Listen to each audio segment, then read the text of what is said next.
Most people think prison is just locked doors and long sentences. But inside Attica Correctional Facility, many inmates say the real sentence begins after the gates close. This is a place where fear doesn't fade with time, it sharpens. A prison where silence can be more dangerous than violence, and survival depends on learning rules that are never written down. Attica Correctional Facility sits in rural Western New York, surrounded by open farmland that feels worlds away from the concrete and steel inside its walls. From the outside, it looks like a massive stone fortress, old and immovable, as if it has always been there and always will be. Built in 1931, Attica was designed to intimidate as much as to confine. Thick limestone walls rise high above the ground, blocking not just freedom, but sunlight, sound, and any reminder of normal life. For decades, Attica has carried a reputation that stretches far beyond New York State. Among inmates across the country, the name alone sparks unease. Transfers to Attica are often whispered about in housing units like a warning. Former inmates have described it as one of the toughest environments in the state system, not necessarily because of constant chaos, but because of the pressure. The kind of pressure that builds slowly, day after day, until it feels inescapable. When a new inmate arrives at Attica, the process is deliberately overwhelming. Processing begins with strip searches, barking orders, and an immediate loss of individuality. Names are replaced with numbers. Personal space disappears. From the first moments, the message is clear. Control belongs to the institution. The facility is massive, housing thousands of inmates across multiple cell blocks. The architecture itself shapes daily life. Long galleries of stacked cells create an environment where noise never truly stops. Metal doors slamming, guards shouting orders, inmates yelling across tiers. At night, the sounds don't disappear, they only change. Shuffling footsteps, distant arguments, muffled screams, and the constant hum of a building that never sleeps. Cells are small, cramped, and unforgiving. For many inmates, this box becomes their world for years or decades. Inside, there's just enough space for a bed, a toilet, and a narrow path to stand. Privacy does not exist. Every movement can be seen, every sound heard. The psychological toll of living under constant observation is something former inmates often say was harder than the physical confinement. Attica operates on strict routines. Count times, meals, work assignments, recreation. Everything follows a rigid schedule. Any disruption, intentional or accidental, can lead to punishment. Infractions that might seem minor outside, talking back, moving too slowly, standing in the wrong place, can result in time and segregation, commonly referred to as the box. Segregation at Attica is notorious. Inmates placed there are confined to their cells for most of the day, often 23 hours or more. Human contact is minimal. Lights can stay on around the clock. Meals are slid through slots. For many, the mental strain of isolation becomes unbearable long before the punishment ends. Former inmates have described losing track of time, talking to themselves, or feeling reality slip away. But life in general population brings its own dangers. Attica houses inmates with a wide range of sentences, from short-term offenders to individuals serving life. Gang affiliations exist, and while they may not always be visible, they shape interactions beneath the surface. Knowing who to talk to, who to avoid, and when to stay silent is essential. One wrong look or misunderstood comment can escalate quickly.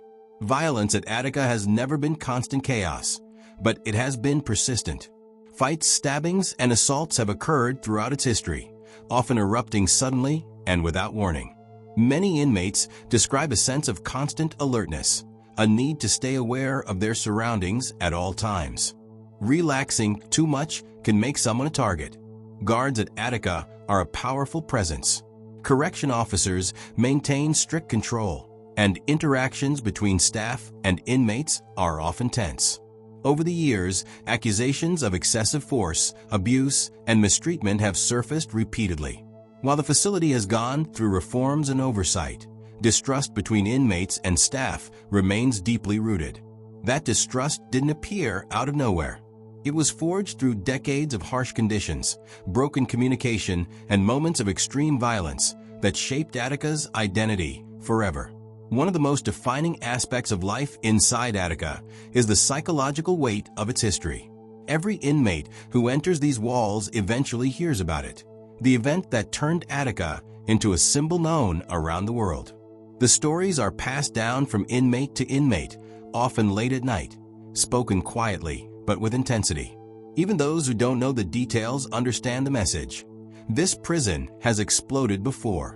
In 1971, Attica became the site of one of the deadliest prison uprisings in American history. Tensions over overcrowding, brutal treatment, and inhumane living conditions boiled over. What began as a takeover by inmates quickly escalated into a national crisis. For 4 days, the prison was at the center of media attention, negotiations, and fear. When the uprising ended, it did so in bloodshed.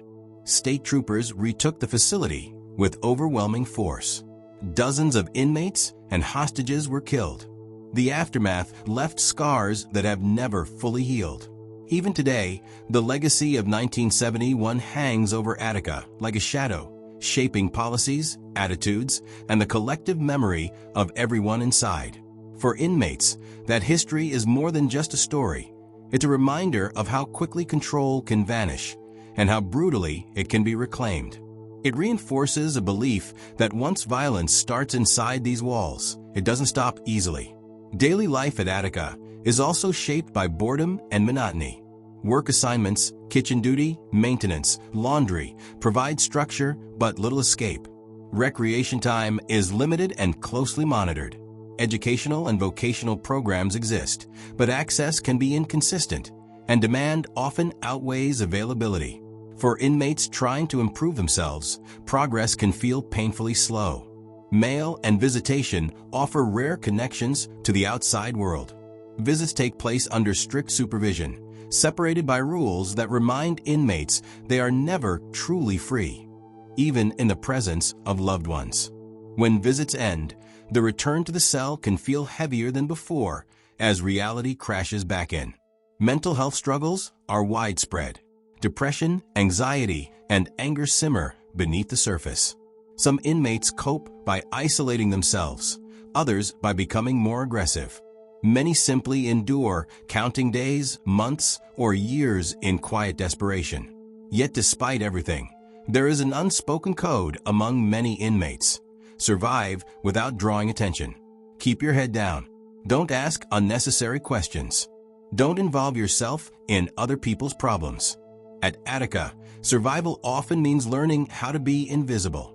As night falls and the cell blocks dim, the prison doesn't truly rest. The weight of the walls feels heavier in the darkness. Thoughts grow louder. Regret, fear, and anger all compete for space in the mind. For some inmates, nighttime is the hardest part. The hours when distractions fade and reality becomes impossible to ignore. Attica is not just a place where people serve sentences. It is a place that tests endurance, identity, and sanity.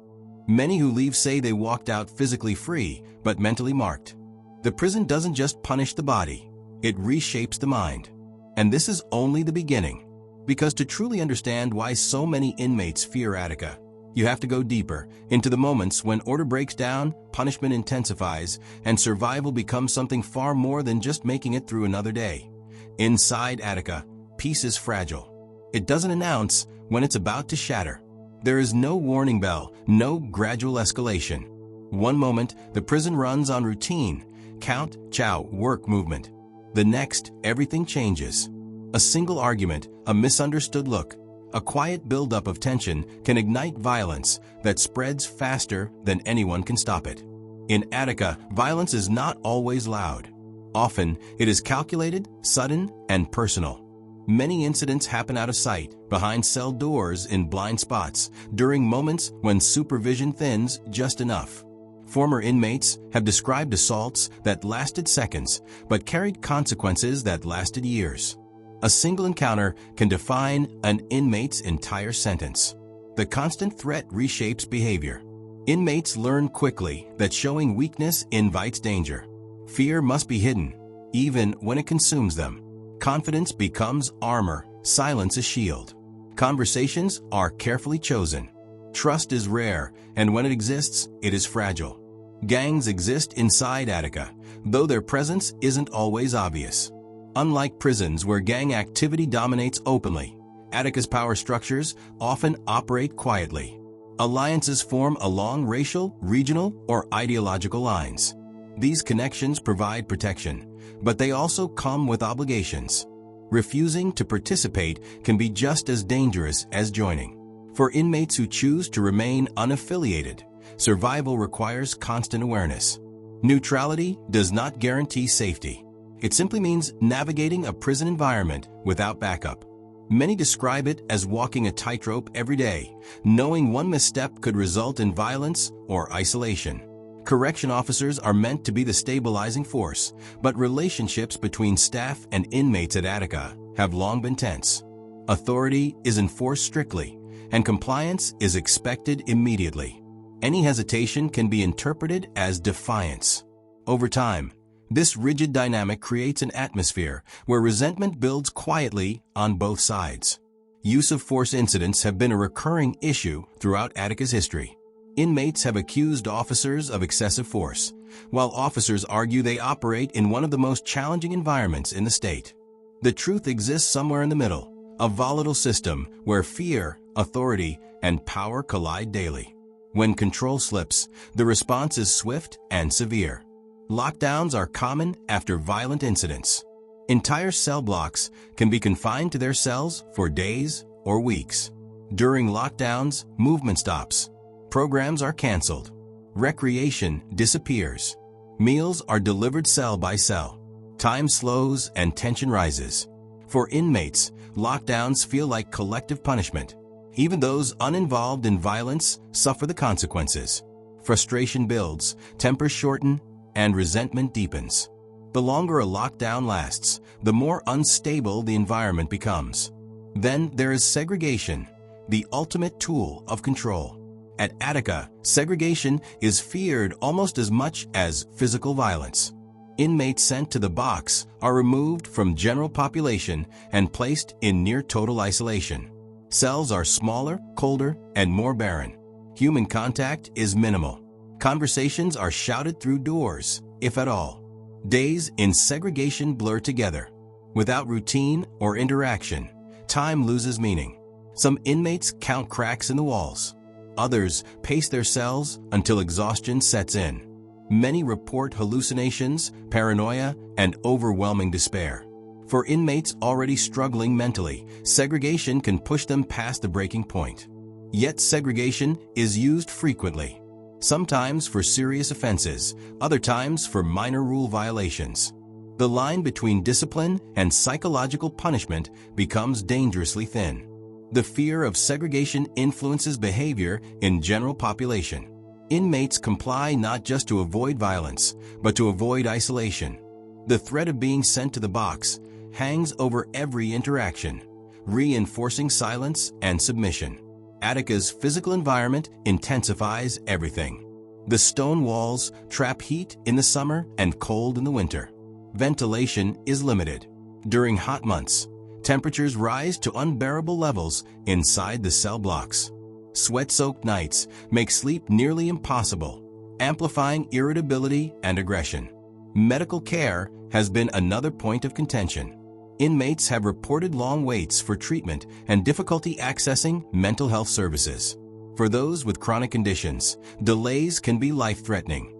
Mental health crises often go untreated until they escalate into incidents that require force rather than care. The psychological toll accumulates slowly but relentlessly. Over time, many inmates begin to emotionally shut down. Hope becomes dangerous. Caring too much only makes the sentence feel longer. Survival means numbing emotions and focusing solely on getting through the day. The legacy of Attica's past intensifies these pressures. The 1971 uprising is not just history. It is embedded in the culture of the prison. Officers are trained with its memory in mind. Inmates inherit its lessons through stories and warnings. Both sides carry the weight of what happened and what could happen again. Every act of control is influenced by the fear of losing it. Every act of resistance is shaped by the memory of how violently resistance was crushed. As years pass, the line between who someone was before prison and who they become inside Attica begins to blur. Some inmates adapt by becoming harder, colder, more aggressive. Others retreat inward, isolating themselves emotionally to survive. A few attempt to change, seeking education, faith, or self-improvement. But even those paths are filled with obstacles. Moments of humanity still exist, but they are fleeting. A shared laugh in the yard, a quiet conversation through cell bars, a letter from home that reminds someone they still matter. These moments are precious because they are rare.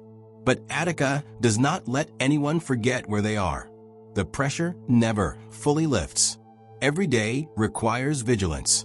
Every night brings reflection. And every incident, no matter how small, adds another layer to the fear that defines life inside these walls. For many inmates, the greatest struggle is not surviving violence or punishment. It is surviving themselves, holding onto identity, dignity, and sanity in a place designed to strip them away. And yet, there is something even deeper that makes Attica different from other prisons. Something rooted not just in violence or control, but in what happens when hope begins to disappear entirely.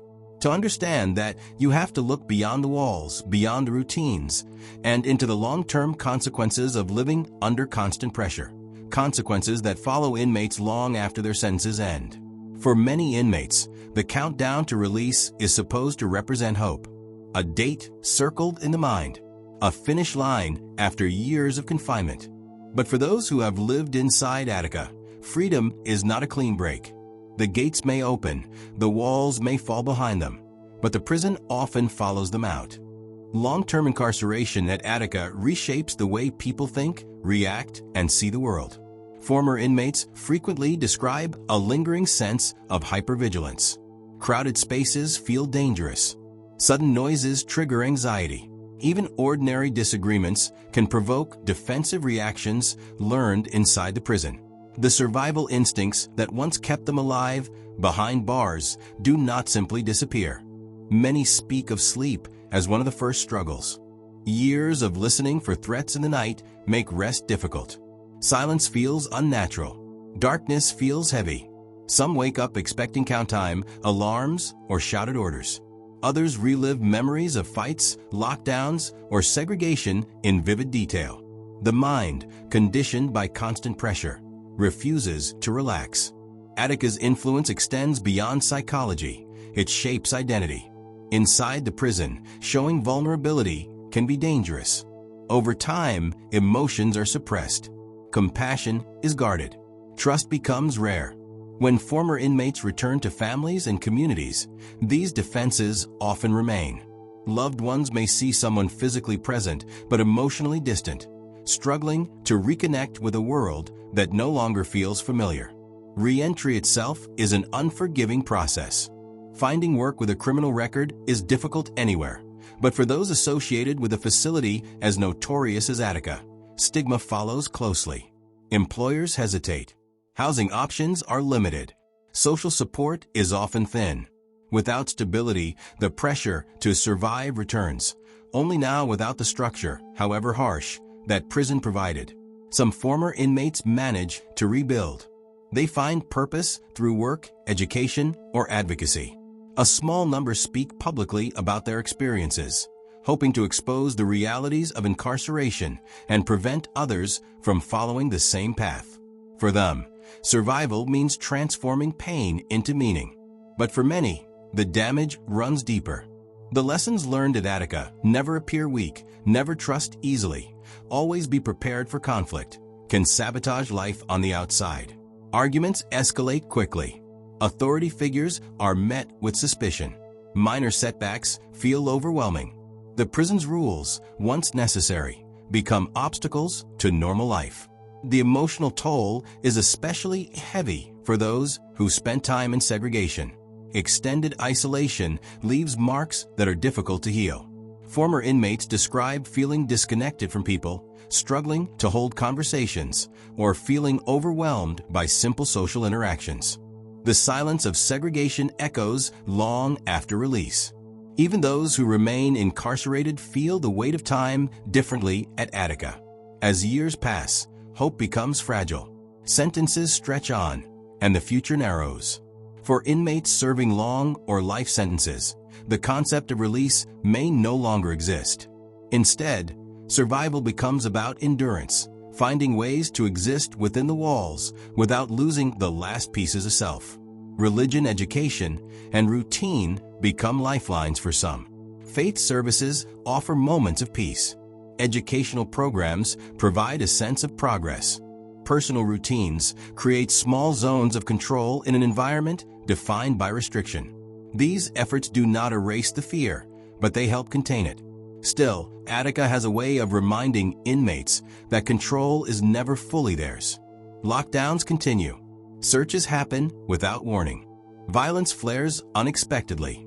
The institution's history looms constantly, reinforced by the architecture, the rules, and the stories passed down from generation to generation of inmates. Attica does not allow anyone to forget what it is capable of. The 1971 uprising remains a defining symbol, not just of rebellion, but of consequence. It stands as a reminder of what happens when pressure explodes and how violently authority responds. That memory shapes every decision, every policy, and every interaction within the prison. For correction officers, the shadow of Attica follows them too. Working inside the facility means operating under constant tension.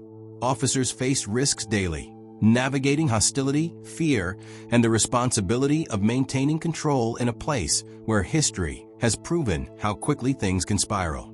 Many carry stress home with them, affecting families and mental health in ways rarely discussed. Attica, in this sense, is not just a prison. It is a system that affects everyone who passes through its gates on either side of the bars. What makes Attica especially feared is not only what happens inside, but how little of it is seen by the outside world.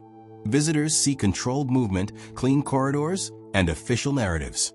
What they don't see is the accumulated weight of years spent under surveillance, the silent calculations inmates make every day to stay safe, or the mental erosion caused by constant pressure.